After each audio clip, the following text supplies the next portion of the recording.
今回ご紹介する時計はパネライルミノールベースロゴです。こちらの時計は今期より店舗でも販売可能になったモデルです。以前はオンラインでしか購入できず実物を見れることはなかったですが、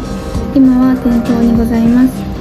パネライの中でも一番シンプルな2進のモデルで手巻きパワーリザーブ3日間です。ホワイト文字盤で夜になるとスーパールミノバという夜光塗料がとても光ります。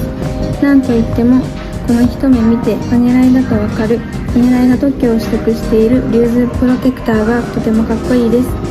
パネライらしい 44mm と大きめサイズ、この夏にぜひよろしくお願いいたします。